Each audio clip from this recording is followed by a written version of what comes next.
Welcome to Stormwatch by GreyNoise Intelligence. Each week, we cover the latest info on what's happening at GreyNoise, Censys, and VulnCheck. Take a look at a roundup of important and timely cybersecurity topics, toss out some expert opinions, and drop the occasional conspiracy theory. This week, y'all had some super interesting takes on our most recent poll. So we're actually going to spend some time reviewing the importance of the solid communications and writing skills that are necessary in the security industry, since that was your top bit of feedback on that one. Next up, we confuse all the data scientists that are listening by tuning to discuss the new attack technique that leverages Wi-Fi nearest neighbor networks to gain access to a target's network. And if Comcast thought domestic cable cutting is bad, don't tell them about the undersea cable cuts in the Baltic Sea that had surprisingly little overall impacts on connectivity in the region. Also, we do not recommend domestic cable subscribers to try to do the same thing to their Comcast connections. And we also have some updates from our respective organizations, including Censys's Epic 2024 State of the Internet report, VulnCheck's analysis of CIS's top exploited vulnerabilities, and maybe a blog post that they just dropped maybe during this as well. We'll see. And our own exploration of just how dangerous an invisible null byte can be. So this is actually pretty cool. We're gonna have a cool day today. And I'm gonna put on some very chill Thanksgiving holiday background music for everybody. It's great to be back with everybody. Great seeing all five of us.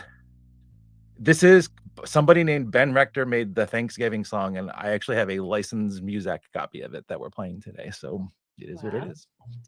It's all fancy and stuff, yeah. Because I don't want to get banned in Russia anymore, or anywhere for that matter. That'd be awkward. Yeah. Again. Yeah. So because it is, so the holidays are fast approaching. First of all, I wanted to make sure, is everybody here you're all taking some time off for the holiday, or is it just you? Are you just doing Thursday and Friday? Oh, I mean, Thursday and Friday. Tuesday, and we're here. Yeah. I mean, we could do like Wednesday, Thursday, Friday, Monday. Like, are you just taking the 2 days off? Just 2 days? Just the 2 days. You can't be greedy, Bob. I'm taking tomorrow to spend with my grandkids. Oh, that's good. No, I think that's important. Bob, don't tell the threat actors when we're going to be away from office. Oh. I was just thinking that. I was like, please don't. TLC. So every time I see a company the entire post, week, like, guys. I don't think. God, sorry. I'm fairly certain Glenn and I never stop looking at the GreyNoise data, so I don't think they have anything to worry about. We have no lives. It's pretty terrible. Anyway, so I wanted to find out, because I don't think we asked this question at all last year, and we're not covering desserts because y'all ice creamed me out of dessert last week. I can't do desserts for today, so I'm curious, and I'll start with Emily. What's your least favorite and most favorite, in whatever order you want to take it into, side dish for the holiday dinners? I'm a terrible person to start with. I thought about this deeply. I'm gonna get hate for this. I don't love any Thanksgiving food. I think it's all kind of it's okay. It's fine. Like mac and cheese is okay. Green bean casserole is okay. But I don't really have strong enough feelings to love or hate any of them. I got no answer here. I still don't know what we're gonna do this week for Thanksgiving, which I know is bizarre, but just to be kind of apathetic about Thanksgiving. Yeah. Wow. The food specifically. Well, also the connotations of the holiday. But yeah. Right. No, that's fair. That's fair. This might be more of a Texas thing, but there's been a huge transition to enchiladas for Thanksgiving, which I love that. Oh, that I'm there for that. I like that. All right, so we'll slide into Glenn, because I want to hear, because that's not a side dish, that's an actual dish for or is that a side dish for Thanksgiving for you? I guess it depends on your sizes of your dish. Well, how tiny can you make an enchilada for it to be a side dish? How big can you make an enchilada? All right, fair enough. It is Thanksgiving after all. All right, so Glenn, what are your fave and least favorite? I mean, I'm pretty basic, so my fave is mashed potatoes. That's just always delicious. The classic basic choice. Yes, yeah. Beside my PSL or something, yeah. Least favorite is that at least that I could think of as green bean casserole. I'm not big on, because I can't say turkey because I have a war against turkey. So, but I don't similar. It's not a side dish anyway. How is turkey a side dish at Thanksgiving? I just wanted to get a knock in against turkey because it was there. But Yeah. But most Thanksgiving foods are like the sides are the best part. The stuffing is good. The mashed potatoes are good. Macaroni is good. Like the sweet potato casserole with marshmallows. I don't know. That's a South thing, I think. But like those are good. But the actual foods, I'll take enchiladas or lasagna any day. I'm starting to understand Emily's Thanksgiving is mid take. Like, I get it. I think I get it. Because there's so much other better food. Well, last year was my first Thanksgiving. 250 years later. Somebody brought a lasagna last year to Thanksgiving, and I was like, this is very strange, but wonderful. It was good. Perfect big group meal, like, or dish, I mean. Yeah, and also Imogen's about to destroy us. There's some families that are mac and cheese family. My family is not a mac and cheese family for Thanksgiving. So what are your fave and least fave sides then, Kimber? My fave side is definitely my dad makes a very particular stuffing where the turkey giblets and things are in it. Like it's Jiffy cornbread mix. This is a secret recipe, I'm pretty sure, but it's the Jiffy cornbread mix. Enough powdered sage or whatever. I think that's the spice, sage. I don't know. He just throws a lot of black pepper and sage in there, and then the turkey giblets, like the bag that I'm pretty sure you're not supposed to eat that has the neck and things. Yeah. Don't eat the bag. No. Yeah. That makes stuffing, and that's pretty bomb. Least favorite has to be anytime anybody brings a salad, like lettuce. Don't bring lettuce to my Thanksgiving. Aww. I also genuinely hate those veggie trays that like come with. Oh no! I actually like that. They always pick like the crunchy least broccoli, flavorful vegetables for those. Yeah, it's so strange. Wait, you don't like the pre-made ones, or you just don't like them as a blanket policy? No, if somebody puts the effort in to like chop the carrots up themselves and like chop the broccoli up, fresh. And, like fresh. Yeah. I like if you put the effort in, if you go above and beyond to make us a veggie tray, I will respect it. If you buy the crunch pack, like everything is sealed in plastic and like who knows how old it is, no respect. Wow. There was that comment you just showed of crunch water. I think celery is crunch water. Wow, celery is a totally underrated vegetable. I love celery. I like celery. Same. Yeah, that's negative calories. All right, Himija, this is not going the way I thought it was going to go. So help rescue this segment, please. So I feel like my answers will be kind of out of theme because I'm Indian American. So what my family and community would do is kind of like troll a little bit by like doing like Indian fusions on like traditional Thanksgiving dishes. So we would do like pumpkin curry or like corn vada, which are like these dumplings, or like cranberry chutney. But I loved it as a kid. I've actually never had a full like traditional American Thanksgiving dinner. You're not missing out. That sounds incredible. Like that sounds amazing. Yeah, it was always a good time. But like none of my classmates ever understood it growing up. But I feel like my fave has to be there's this thing. It's actually my dad's specialty. Has anyone ever had a dosa here? Yeah, absolutely. It's like a crepe. It's like a savory crepe filled with like spiced potatoes, sometimes like cauliflower, sometimes other things. So good. At my like local temple, they would just have like a row of like dosa flippers just like set up like militant that sounds so flippers and like this giant griddle that crossed the entire hall, and you would just be, it would be like a machine, like an assembly line. It was crazy. As for my least fave, I would say I'm not a huge fan of warm pies. This is a very controversial take. I feel like I just can't. I'm with you on that one. I can't do hot fruit. I can do pumpkin pie. I just can't do hot fruit. We need to like a cherry pie, a quote board or something. I can't do hot fruit, Himija. It's a texture thing. So no cherry pie with like ice cream or Hot cherry pie sounds disgusting, Glenn. I'm Hot sorry. pumpkin pie is pretty gross, I gotta admit. Yeah, it is terrible. Yeah. Oh, cherry Hot pie, fruit. though. Mm. Cherry pie. I also don't really like fried okra. I don't know. It's just the texture of it. It's so soapy. But Is that a Thanksgiving dish? Soapy. in my culture, yeah. I think other This cultures. is I think it's a soul fascinating. food thing too. Interesting. All right, look, we got sales, like sales is with us. Hold on, where's Caesar's thing?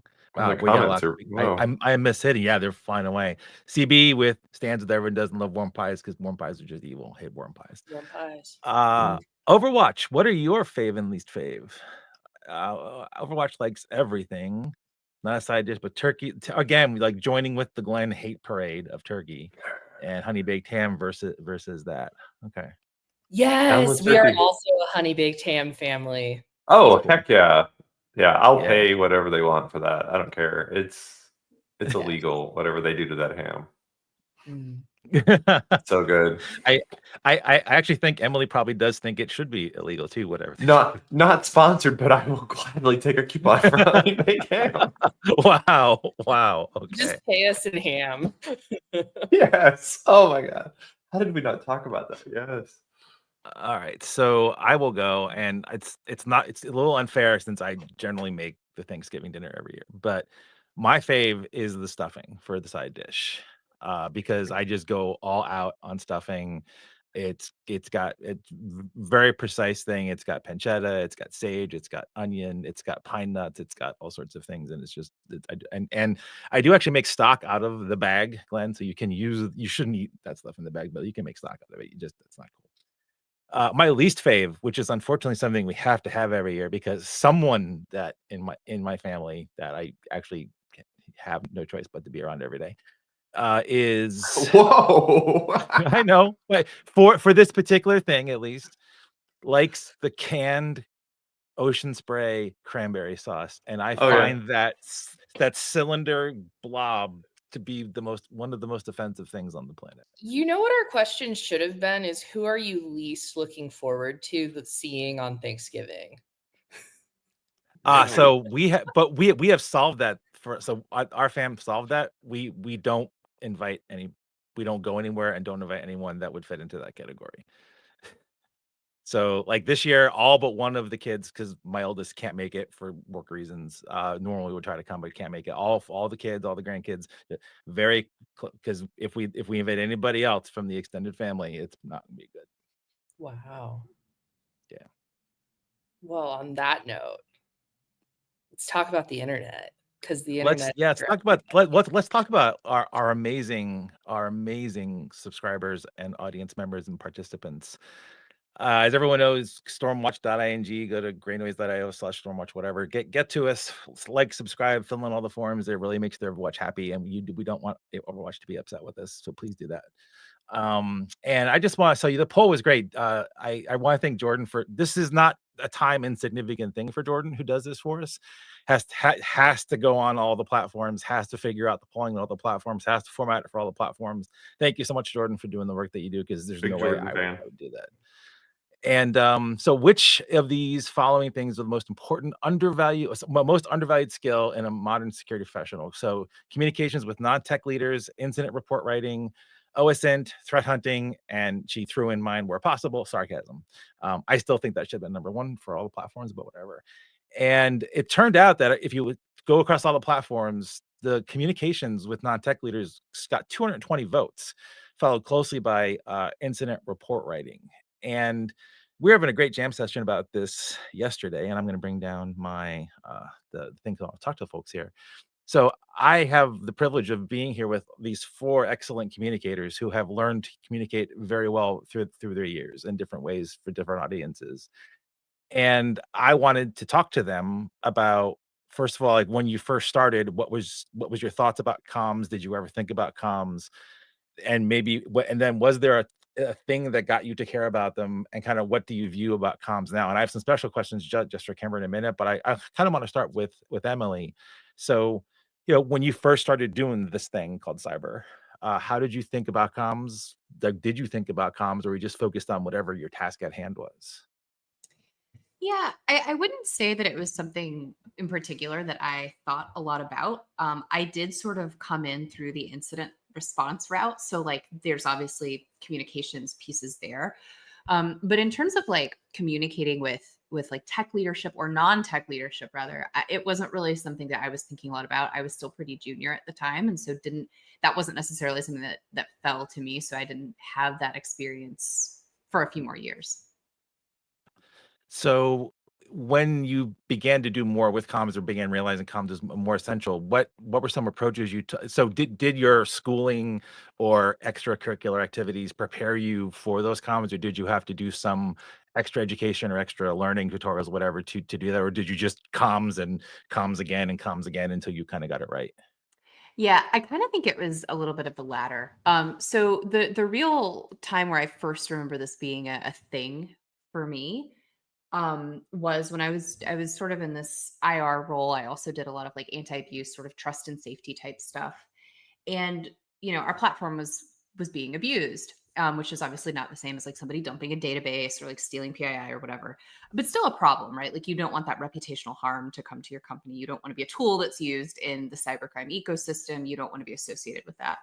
And to like all of us working on this particular like set of incidents, these problems, like it's very clear, right? Like you don't want your company's brand associated with that. But then the question sort of became like, how do I explain that to a leader who maybe like doesn't really, they're like, well, sure, I don't want that on the platform, but like, I don't really care. Like, how does it affect the bottom line? And so I think there was this kind of turning point where I don't know, like I realized I have to think about what do they care about? They like I deeply care about just like keeping people safe, protecting things, making things a safer, easier place to be on the internet. But like if I'm dealing with an executive who's in sales or who's in marketing, for example, okay, thinking about that reputational harm to our brand, like, well, why would they care? Well, I don't know. What if we're like in a deal with someone or we're like in a prospect conversation and they Google us and see our name affiliated with nefarious things or things that we maybe don't want reflecting back on our brand. And so, like, figuring out what's important to those leaders and how to kind of like frame it in terms that they will care about, I think is really, really, really underrated and really important. And it's hard, but it's really important. That's actually really that's a great phrasing. It's a great framing for what that is too. I'm gonna probably dig into this a bit more in a couple weeks when we get to cover your epic report. But you're also an epic written communicator for the masses as well too. Like the report you just wrote is just phenomenal. And don't you're humble. It's awesome, but it's also a great report. Thanks. And like how has that's not easy as someone who has to do like chooses to has to. I don't know what it is sometimes. I do Is whatever Ashley forced tells to. me to do. I mean, it actually says do what Overwatch says, do what I do. Um, how that takes a lot of effort, that takes a lot of time and skill. Like, has that gotten easier over time, or is it still kind of like because I still view it as a challenge to try to take whatever I have in my head and like all this data and numbers and whatever and make it something that's accessible for as many people as possible. Like, how challenging is that for you still? Yeah, it's funny. I was actually talking to somebody just the other day about this. I think with practice, it's gotten like I can sort of anticipate those things a little easier. I also think you should talk to Himija about this because I think I she's am. excellent at it as well. But I think like being able to step out of your own head and think about it from even a PR perspective, right? Like what is the consumer going to care about? What is somebody who's not a security researcher going to care about? Maybe they're a practitioner, a defender, or whatever, but like, what are they going to care about? Why does it matter to them? In the case of the ICS stuff, it's even beyond that. Like, what is an operator potentially going to care about? Somebody who's maybe not in the security space, but like maybe needs to be thinking about these things. Like, how do we frame things in a way that like makes sense or is useful to them? And so I think just being able to sort of step out of your head a little bit is really important. Um, it's still really hard. I think it's gotten a little bit less hard, but it's still something that I don't know. I struggle with, I think, a lot. And, this is not fair because I didn't prep any of you for this question. So, yeah, what one bit of advice would you wanna give to someone that may I mean, it could be at any level, like, you don't need to doesn't have to be advice to someone just starting out, but is there a piece of advice for comms that you might be able to toss out for somebody? Audience. Who is your Cool. audience? Know who they Awesome. are, know what they want. I And love that's that. all I got. It's amazing. I'm going to go to Himija next because Himija has written a number of epic blogs for Censys that are very accessible. Because I don't do internet scanning for a living anymore. I just look at what you do to us every day. So I get to learn about all the cool things you're doing, and you tell great stories through that way. So first, starting off, so Himija, like, how important was comms when you first started doing whatever you were doing in cyber or tech for you? At first, it was I mean, I'm always thinking about communication. I was a writing minor in college. That was, like, my bread and butter, but, in the context of like, InfoSec, I was very new to it when I started out, and Emily will remember, many a time I came to her and I was like, "I care so much about this weird geeky thing, and no one else seems to care about it, and it doesn't seem to have any business value, but, like, I love it and I wanna include it," and we just, like, had to work through how do you, like, look at things through the lens of a researcher, but also put on these other goggles, at will. And, it definitely was something that came I definitely learned it the hard way. Like, Emily's advice about audience is fantastic, and another piece of advice I would throw in there is if you're trying to get better at anticipating needs, pay close attention to, 1, the follow-up questions that people ask about your work, because that's a hint as to what they care about that maybe you missed, and also I paid really close attention to, like, the bylines and the snippets that reporters would pull out of my reports. Like, how would they boil it down? And that really taught me a lot, and sometimes the things that they cared about surprised me. Do you how do you keep up with I'm trying to phrase this the right way, but like, changing how you communicate is basically it's a very dynamic thing. How do you keep up with that? Like how do you learn to adjust to communicating in different forums? Like is there any techniques you use to that? Do you just read a lot, or are there some other ways that you do that to be able to communicate in different ways? Oh, yeah, I read so much stuff, and I'm always stealing.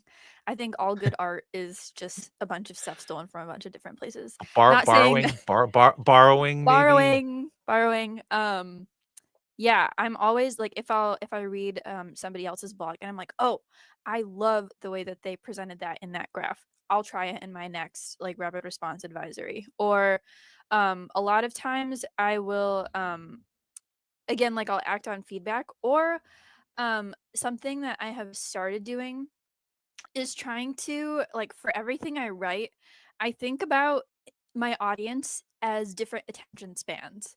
So I'll be like, what would the 30-second reader take away from this? And then what would the like 1 hour Sunday coffee newspaper reader take away from this?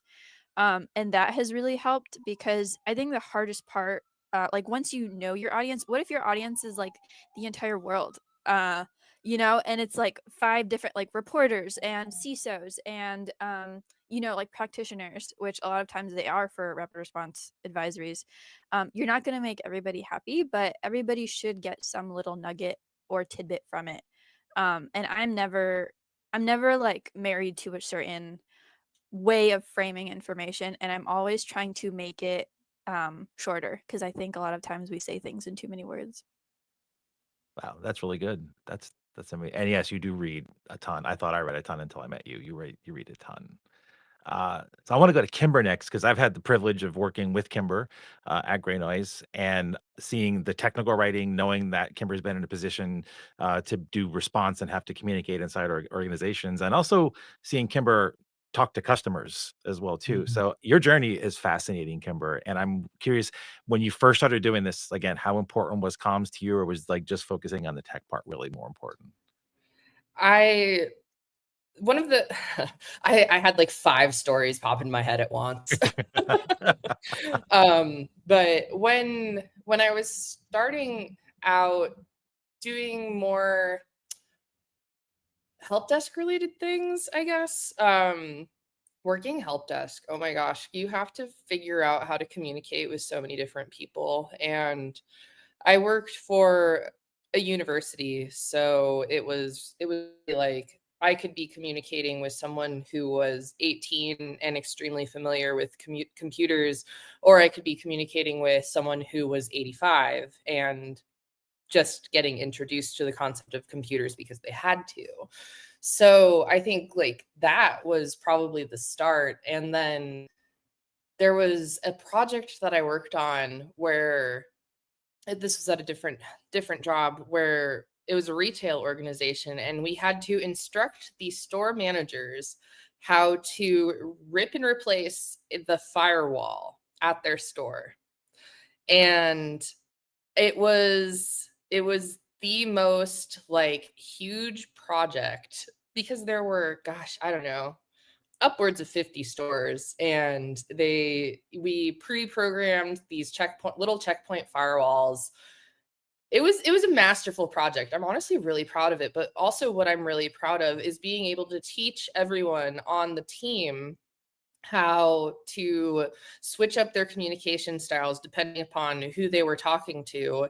And we learned as a team, like, hey, did you know that like some people are very visual, and like just having them FaceTime call you, because this was before like Zoom calls and everything, and they're in the back of the store, like in weird positions on a ladder, like like having someone FaceTime call you might actually be really helpful. Or like some people like just want the steps and they can do it themselves. Like they don't want you to walk them through it on the phone. So it was like that teamwork of collaborating. So I think like throwing myself into the deep end is kind of constantly my strategy of like, I know that I'm going to mess up sometimes, and people are largely very forgiving and very very good. Like in the end, people are good, and I think that in tech we do a lot of like, people are the worst, I hate people, like, oh my god, humanity, but like, no, like genuinely people are good and they're very forgiving, and if something isn't working for them, like they'll tell you. And going into product. Yeah, And were there challenges in having to like, because talking to customers is kind of a whole different bag than even what you just were describing there. And I'm curious, did you have to change up anything, or did you just use all the lessons that you've learned in all those other positions you had? the move to product is very interesting, and like being more, I think I've always been very customer focused, but being more in the role of, let's have a therapy session. Let's really get down to like what the problem you're having is. And just realizing that like sometimes things are a vent, and like you have to let the vent happen before the actual productive conversation can happen. And there's like some magical point in a conversation where the vent turns into productivity. And like learning how to recognize that point is probably something that just takes so much experience of being in the game. Because Oh, genuinely, like you can just go in and like get beat up by a customer entirely, like just say, this sucks, everything sucks, like why aren't you doing this right? But there has to be a point where you start kind of turning it back and being like, well, what are you trying to accomplish, and like why is that important to you? And that's the only way that we're going to both learn more, is like under the true understanding, and like not feeling like a victim of this person venting at you. Because I think that can be something that's really hard for people in this industry. Like we all care so much about things yeah. that I think one of the things that's hard about interfacing with customers for people is we can sometimes take that on very personally. Like if somebody is upsetty spaghetti, like I have a hard time detaching from that. But there's something that happens when you start to work on understanding why the upsetty is spaghetti, like that it really helps you detach from like, oh, this is my fault, because it's nobody's fault. Just like communication um is the goal. It's not like blaming that is the goal. Well, sometimes it is, and then sometimes you just have to be like, yeah, it's my fault. But overall, The people want to understand each other.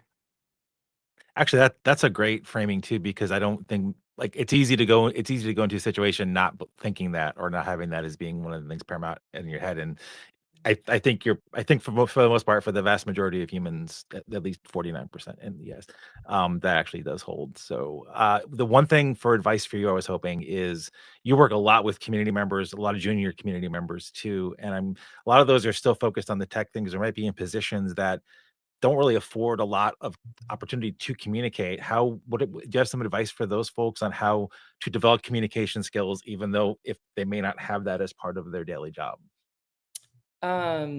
Always ask to shadow people, like, even if it's something that is not directly job role related, take a look at people in the company whose communication style you admire and say, "Hey, like, is there any Zoom calls or any meetings that I can just come shadow you in? Or That's really is good there advice. time that we can just like one-on-one, like have you look at something I wrote?" If it's somebody whose writing style you admire, like put yourself out there and,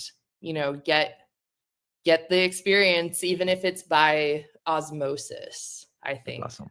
a lot of this, I mean, even what Emily and Himija were mentioning is like the osmosis of like taking communication styles that you admire and like adapting them to your stuff. I think I learned a lot when I worked. I thought I had really great communication, and then I worked at GreyNoise. And I learned so much from working with Nate, and who managed the research team, about the difference between passive and active communication, and like how he communicated as so much like active words. And that was great. I emulate his style a lot. He probably doesn't know this at all, but You might like, now, though. yeah, he might now. Maybe we'll see. So, speaking of writing style that is admirable, yes, I'm saying something nice about Glenn. Um, Before I ask Glenn some questions, I want to note that Glenn is an excellent communicator, and he does quite a bit of communicating internally, and he is able to he conveys messages at the right level, to the right level, in the right way, where people grok what he's saying and actually respond really well, and everyone, and he gets a lot of feedback that maybe not directly, but at least I get feedback and I try to relay it to him, that he actually does a great job on some of those things. So I want to start with you with like the career stuff, but I have some extra questions to ask after that. So when you started, did you care Oh, much about geez. comms? Did you care much about comms, or was it one of those like Um, you just I'm gonna go do the thing and not worry about comms? so this is so just as an observer of the previous three stories, it's interesting. There's a lot of like puzzle piece overlap for all of us, so this is kind of cool.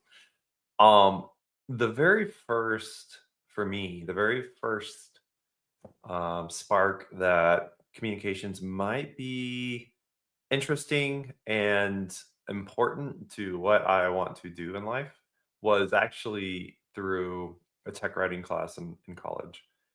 And Cool. I had just a really good professor. I mean, it's a quote easy class, um, but they teach you basically to do the opposite of what you've been taught the first 20 years of your life to do to communicate, like shorter paragraphs, or don't use extra words, or like it was just very pointed. And that class, and there was some philosophy and some, or not philosophy, but some like theory and stuff about it that I was like, oh, this is interesting. Like I can take that. But then like the grades in that class were literally just 3 presentations that you had to do. And the professor was super strict on it, but in an appropriate way. And so that was the first time where I was like, oh, sitting through everyone else's presentations about whatever else, like you can kind of start seeing how the pieces fall. So I think that was probably the first time that I was like, all right, this is like not just a passing class. This is something that I should like take some notes in and utilize. And then similar to Kimber, like early job at a very, very large university. And we had like 40,000 students, about 40 different colleges. I don't know how every school's broken up, but we had a bunch of colleges. Each college operates like its own franchise. Basically, they make their own rules. It's a crap show. But basically, so what that means is I was the first like non lifelong academic person at this school that was working in security. Like we had 2 other folks that were full-time, but they were lifelong older school academia people. I was the first person that was like just walked in off the street and like, yeah, I like security and I like this university. Let's do this thing. And I got like slapped around because it was you're dealing with these. So we're at the system level, we're in charge of everything, but there's no like authority per se. So it's all just sales. You're selling each college, each network manager on making this change to make their life better. And so, similar to what Kimber said, you're talking with an 18-year-old who lives in a dorm who's just like, you know, they have 2 F's to give in the whole world. And then on the other hand, you're talking to PhDs who have large grant entitlements that have very specific requirements for this telescope to be able to do this thing, like very insane. And so the college obviously cares about the grant money coming in. So you're balancing an impossible, like absolutely impossible, and you have no money to ask. And so in that process, basically it was like I would find a change. And I remember one of my first big projects was blocking port 1433 at the perimeter. That's all we wanted. And that took over a year. And it was my most proud moment, I think, just because it was such a haul to do. And this was like, I don't know, 2002 or something. I don't know. Um, but yeah, so it was crazy. But in that, so I got slapped around because it was like, professors were like, absolutely not. Network managers were like, I don't know, we just want to make our lives easier. So you figure out audience, which is wait, I can't hear y'all. Are y'all talking? Oh, No, okay. I see mouse moving, but we're no. just Okay. going wow at. Oh, okay.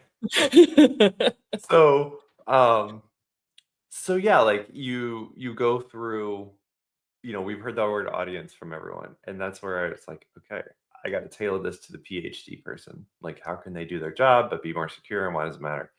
Network manager, like they're the ones that have to do some of the initial response to incident responses, like so it costs them time. So I'm gonna pull the metrics to figure out their impact for this thing. Like you just have to start focusing on how does the person that I'm looking at give a damn. And a lot of that is either the business value, or you can start with your desired outcome for what you want to say and work backwards. Like, okay, I want the outcome to be to block this port. My audience only cares about being able to do more tickets. So how's this going to affect the tickets? So you kind of work backwards, and then kind of looking at also the anti-audience, like who's going to be against this, who is going to either oppose it, or maybe and opposition can be healthy or not. Like they oppose it because they have a valid reason, they have a grant money tied to this access point or whatever, or oppose it just because they're old and scared and they don't want to have anything new. So that was a huge, and that was like 10 years, 10, 12 years. So that was like a lot of lessons. And I have a very soft spot for all the things I learned in that time frame. And then from there, I went on to like be an SE. So you're customer facing, very similar to what Kimber was saying. Like a lot of customers, acronym for everybody that doesn't know what that is. A sales engineer. Yes. So the technical sales engineer. So you're playing half sales, half engineer, half proof of concept or proof of value for orgs. And this was at McAfee.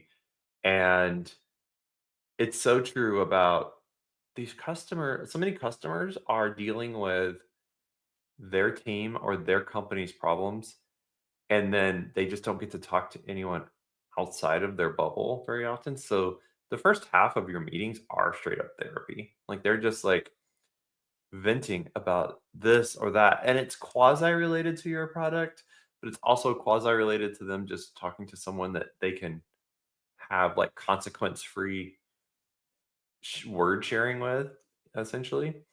And so as you do that, that's pretty cool, because then you start piecing together like, oh, like all of these finance orgs have very similar problems. And so you play therapist a little bit where you're like, yeah, like you're not the only one in this industry, blah, blah, blah. So you can kind of give them some comfort, because everyone loves to know they're not alone.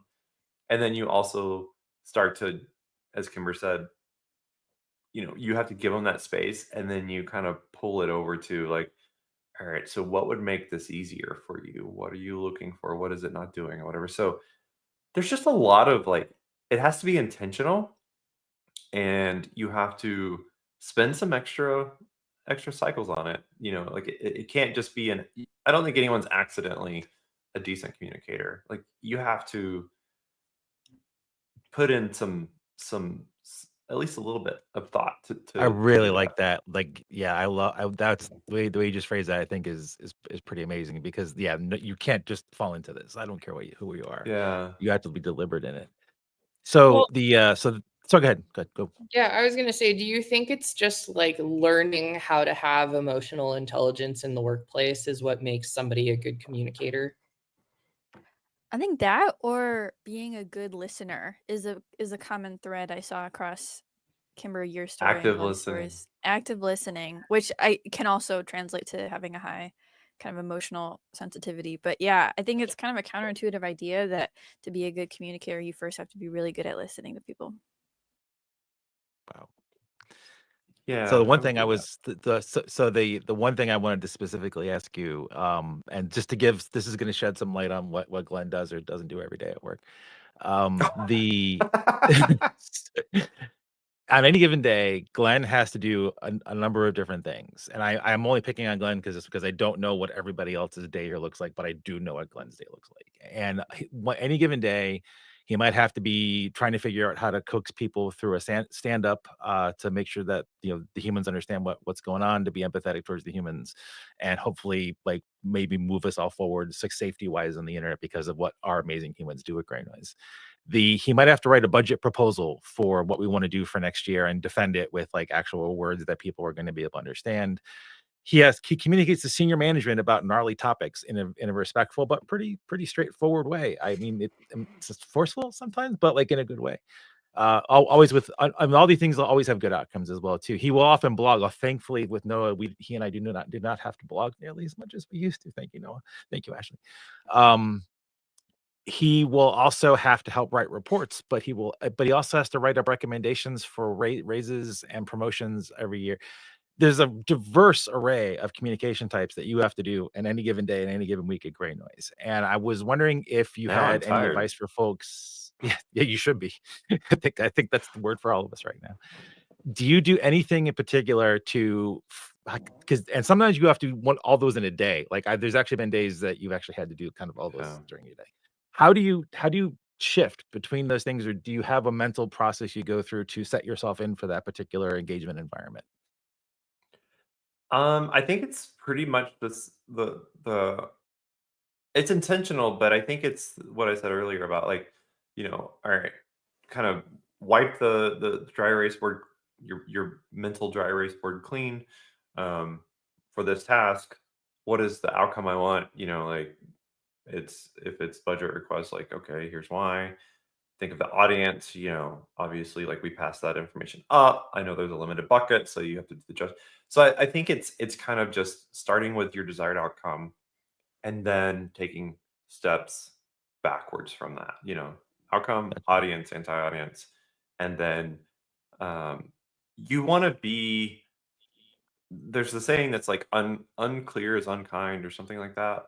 And I really like that because it does, for some of the harder conversations or the healthy conflict conversations, you you embrace that and just have to know that the folks that, and maybe this goes back to the emotional intelligence kind of component, but like if I'm sitting in a meeting with our chief product officer and it's, I want this and he wants that, like we're not I'm not it's not Glenn attacking Corey. It's Corey's doing a role, I'm doing a role, and our roles are having a disagreement, right?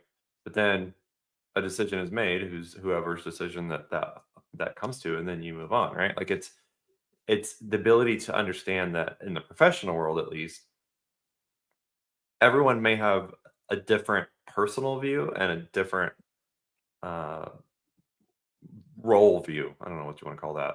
Mm. And so you have to separate those two things. Like, Kimber and I had, like, I still have for decision of Kimber's. I'm so But curious which one. the snark. Oh. Remember the snark? Oh AI my snark? God, yes, I do. I'm sorry. Um, I'm not but gonna forget sorry. that ever. That was But no, personal. but like, yeah. But like, it's just one of those things where you have to be able to understand. And then, like, all right, cool. Like, that's what they decided. Like, life goes on, Yeah. whatever. So There's this business concept well, I don't know. It's just like one of those buzzwords that people use a lot, which is alignment. But like they'll say like, oh, we're out of alignment and or like the reason we're not moving anywhere is because nobody is aligned. And like that's the one that I think about all of the time is like, what does alignment really mean? And like it can mean like so many different things, but basically like we're communicating in a way that like doesn't mesh with each other. So like somebody's trying to do Slack messages when like really we need to have like a Zoom call. But it can also mean that like the understanding of the core issue is not there. So like that's the kind of thing that you're talking about, Glenn, where it's like you have to be able to understand what the engineering person wants to achieve versus what you're trying to achieve, and that they have no fucking interest in achieving what you want to achieve, which sucks. It just sucks sometimes. But I think that there is also the unspoken alignment of like sometimes in the workplace you just don't like people. Oh yeah, that's fair. And I And won't like take that as I won't read into that as you saying that after I brought up my thing. So. it just reminded me of that because I'm like, oh my God. So like I'm sure there's people out there that like have made decisions and they think that it's like being personally targeted, but it's not. But Yeah. there are some situations where like you just don't mesh with people, and like how are you going to handle that and achieve alignment even if you don't like somebody? Yeah. It's a real Like thing. that The is the culture, ultimate. the culture fit aspect. Yeah, that's the Something ultimate like I've achieved wonderful communicator skills if I can like have somebody who I hate and they hate me agree on something. and you kind of almost touched on something that I think is newer, like I have to do quotes really closely in this view. A newer phenomenon, but like not only so we're talking about communicating, and I think most of what we've talked about today is around verbal or in person. But then, of course, with Slack and remote and blah blah blah the last decade, so much of this communication is text now. And that is a whole nother game. Like you lose so much of the ability to imply sarcasm or imply a joke or a pun or intent. Like Some so people that just opens aren't up. from the internet. Yeah. And so Also, there's a even time to generationally. yeah, Ah, exactly. Like there's a time to understand like when you're having a conversation or something, like when we say think of your audience, like also in that way, like can this email be a Slack? I mean, sorry, can this email be a Zoom? Right? Like flip it where it's, some people you just need to get on and have a 10-minute conversation and then you're done with. If you do it over Slack, somehow that turns into like a 45-minute like thing where your blood pressure is through the roof. Like so you have to just be like fluid in how you approach everything and constantly adjusting. If you go in with a very rigid mindset, then it's not going to end well for you. And you're going to be the one that loses. Not loses like not or keeping score, but like loses as in you had the most difficult time. You're probably not going to get the outcome that you needed for the business. And then you're just going to drink a lot. Can you believe 50 minutes in and we haven't even mentioned how neurodivergence plays into all of this? Oh I was yeah, just then So that's thinking that about so yeah, that. yeah, so and yes, so I didn't this has been phenomenal. You're in all four I knew you all four of you would have amazing insights, and you have that. This was exactly what it's also gone like a lot longer than I thought it would too. And I actually have three more questions for all of you. We're not going to do it today. We're going to do it in 2025. So everyone keep listening in 2025. Because we're going to get into cyber topics now. But thank you all for sharing. It's hard to share some things like this, and I really appreciate you digging deep and not and being willing to talk about like the journey you've had, especially in this very interesting subject of communication, because it's literally how we all interact with each other. So thank you all for putting up with that and also doing that and having such amazing answers. I We might are need to get going a to jump. transcript of this for my performance review for next year because Bob said some nice I things. actually so you said that you say that I think this would make a great blog post that I could assign to someone to write. Anyway, All right. I gotta do something. I got so Velexity, who has a ton of bangers every year. This is one that is really cool, but as chatting with Emily right before the show, before I know what's going on, like it's cool, but there's some buts. So we have it up there. The links are up there. I'm not gonna take it down because I prefer seeing the faces and talking to people. Does anyone want to do the description of the attack briefly for everybody, or because I mean I'll be glad to do it too, but I know some people have researched this a ton, and I want to give you a chance to talk about it if you don't mind. No volunteers. I'll take a stab. So All right. basically, wait, am I unmuted? Yes. Okay. Um, TLDR is we have Russian state ABT breaching a U.S. company's network by exploiting the Wi-Fi of their quote nearest neighbor. Um, so thinking about all of the protections and controls that you put into your own network for adversaries that are, across the globe, suddenly it's a lot of people are in office buildings and maybe like, you're in floor 4 and someone else is in floor 5 and you have Wi-Fi. Floor 5 gets hacked and now they're just right there and they're going to be bypassing a lot of those controls or um, protections or whatever that you might have that are based on maybe geopolitical location, or I'm sorry, geolocation, or I think in this case there was, their Wi-Fi had different protections than their wired. So by being in this nearby through wired, then they could Wi-Fi, use Wi-Fi to jump over. So that's kind of the top Yeah, of so mind description. the super interesting thing to me was being able to try RDP credentials, which generally are tied to domain stuff internally Hmm. on external VP, yeah, external.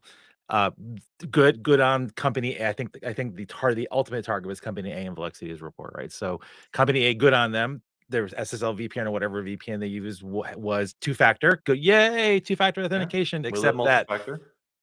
Except that they did like let them get to the second factor they could just like brute force and like just spam credentials at this thing until they found ones that worked, even though that they were still protected with MFA. That's great, except don't let them do enumeration of passwords that way.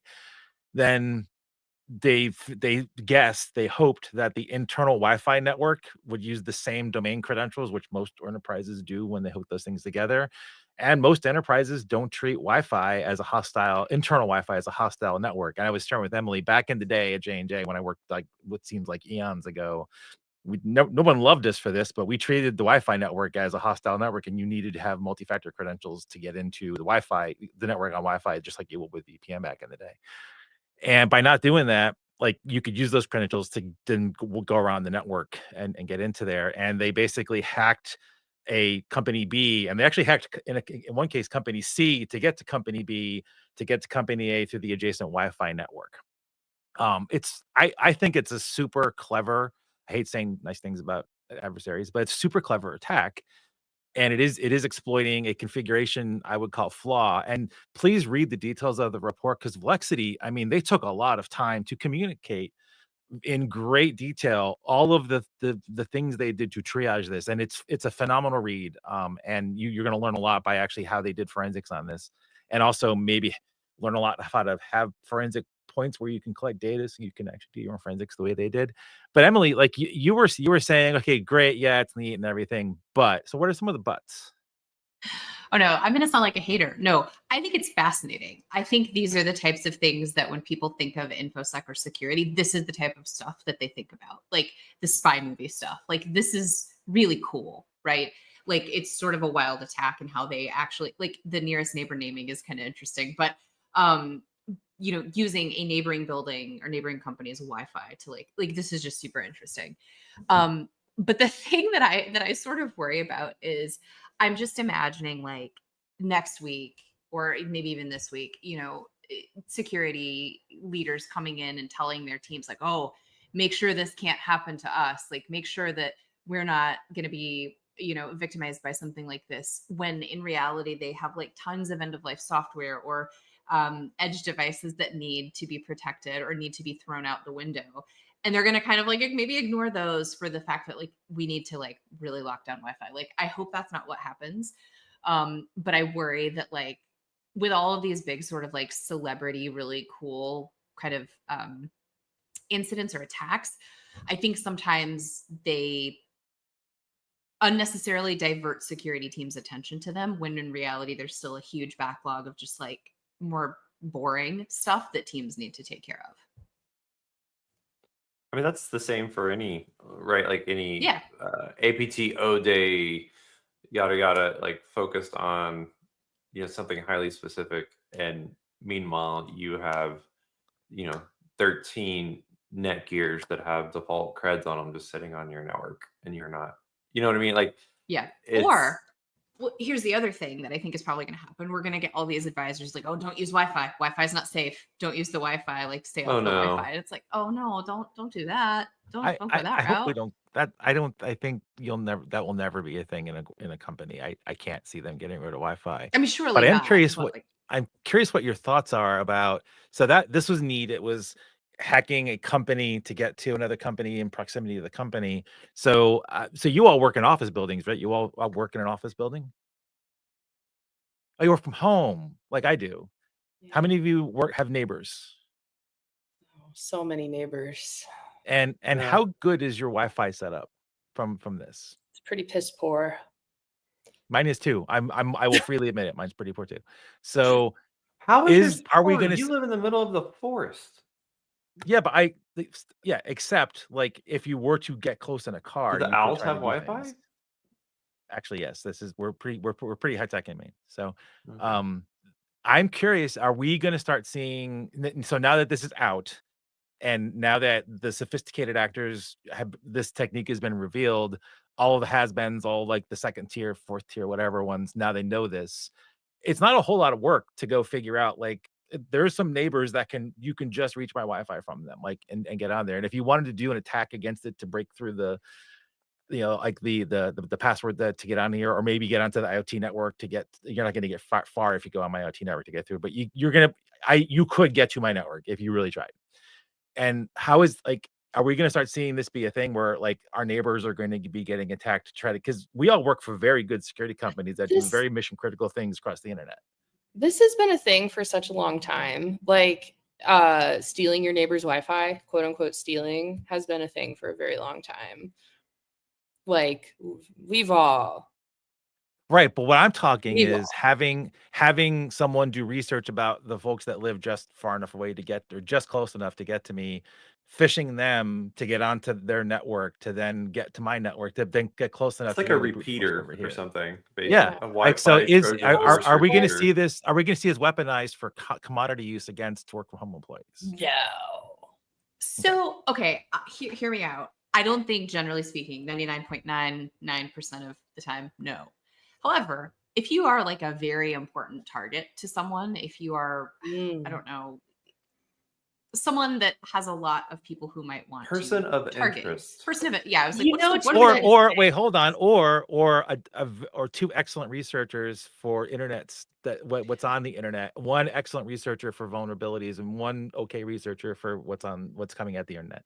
I had to do something different. Are you trying to like get us in trouble, Bob? I'm not trying to get you targeted, but like I mean, I think about this stuff really a lot. You are really important people. Yeah. I think about this a lot, actually. I know it's kind of silly. It's like, who would care? But where I was going with that is like, I think if you are a person who has access to or does a very high valued job, depending on what an attacker is looking for, value. it would be like, because how many times do like we see people get owned through their friends and family? It's not like they can have all their stuff locked down, but like if Yeah. your best friend's Instagram isn't locked down and they're like tagging you and stuff and like, oh, not at home, like that's where the weakness comes in. And I think this to me sort of falls into that camp a little bit. So what are we saying? Segment your Wi-Fi from your, Or just account lockouts, rate limiting. Level up Login Wi-Fi attempts? config. Do it No, like, because I don't know if you all have managed computers, but Frank, who manages our at least 2 of our computers, has the Mac config really, really well security wise. Frank, if you're listening, you do an amazing job. It's hard. It would be hard to compromise my device, my work device, on the network. That if you got onto the Why network, would you because invite Frank it has done an though? amazing job. Just nope, don't. So don't interrupt. Bring it, I bring it, everybody, bring it. No. I don't think Oh, I yeah. don't There think you that go. Hold on. I don't think this is new in any way.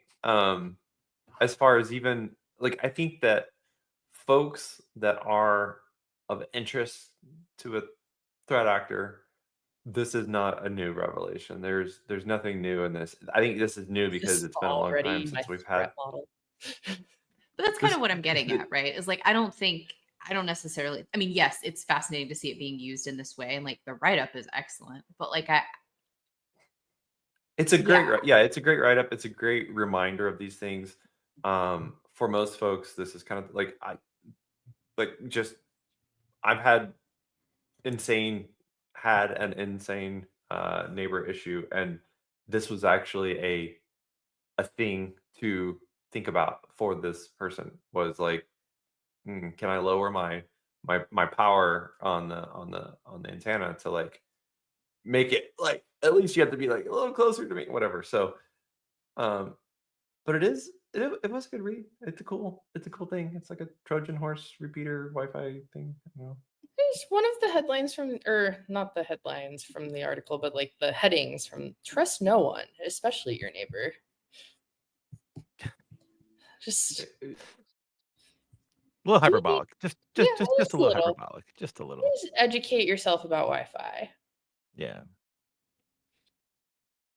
All Yeah. right. We are going long because we have to talk about, because Kimber has actually emotionally bonded with some internet undersea cables. Yeah, So which is we wine do need Kimber to up. briefly talk about this. So folks may be aware that 2 cables were cut in the Baltic Sea by adversaries. And Kimber, since you really did bond with this story pretty well, can you give us a rundown real quick? Look, the reason that I have emotionally bonded with the sea cables is because I found out that they're named adorable things. This one in particular being named Sea Lion, like the letter C and then lion. And for those of you that don't know, yes, the underwater sea cables are, the internet does run in giant tubes under the water. um, I think that this deserves a read, if only because of the ties that a lot of the agencies are making to the Nord Stream gas pipeline attacks.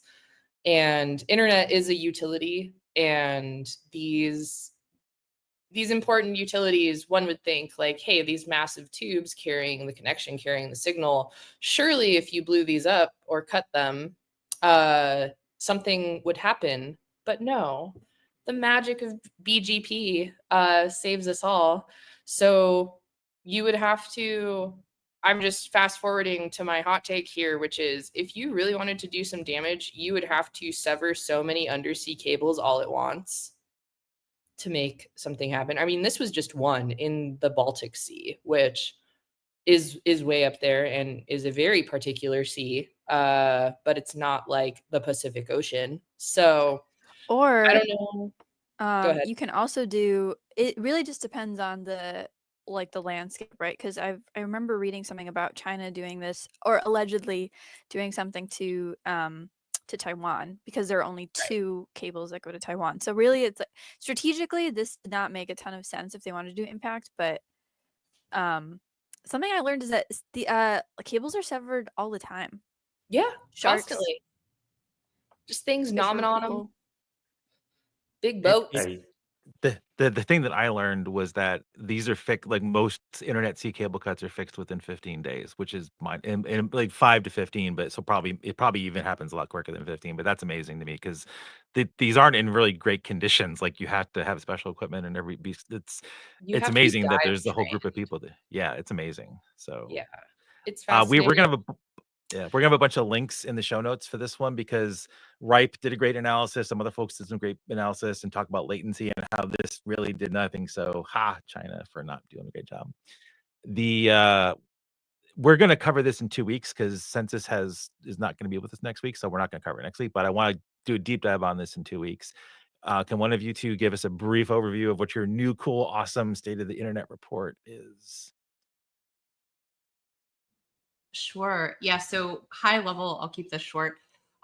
We have really been looking at internet connected industrial control systems like for a year plus at this point. And so this report is really just sort of a distillation of sort of what we've learned so far, kind of like our discoveries in terms of like where these devices run, what that kind of looks like. And so yeah, I'm doing a terrible job of summarizing it, but it's available now. You can go find it and take a look at it. But it sort of boils down what we've learned over this last year.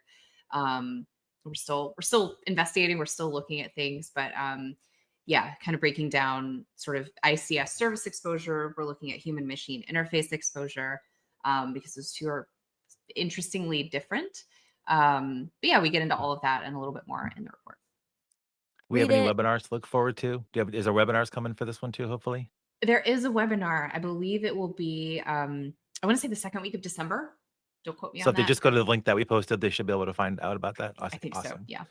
Yeah. Read the report, go to the webinar. You're going to learn a lot. It's a great report. I actually got a sneak preview before it got published because I has. It's cool. Kimber, you have, I don't know, between Patrick and Baines and all you guys are just cranking content out. What can you talk to us about the Exploring Censys 2023 top routinely exploited vulnerabilities? Yes. So, quick TLDR, we walked through this. Patrick walked through this report that's put out about the top routinely exploited vulnerabilities and went through some of the threat actor activity, the detection coverage, and like the proof of concept availability for these exploited vulnerabilities, and just where the bulk of them is. So I think it's really interesting to assess from like your particular security onion, like your layers, and then walking through these concepts and these, honestly, the products that are mentioned in this in particular. So, the Confluences, the Atlassian and Cisco, and those sorts of products that are being called out in this graph. Awesome. Yeah. Also, while we were on this call, this Oh, you did? It got released. You did release it. Cool. Yeah, we got to release the report on the, oh my goodness, what is it called?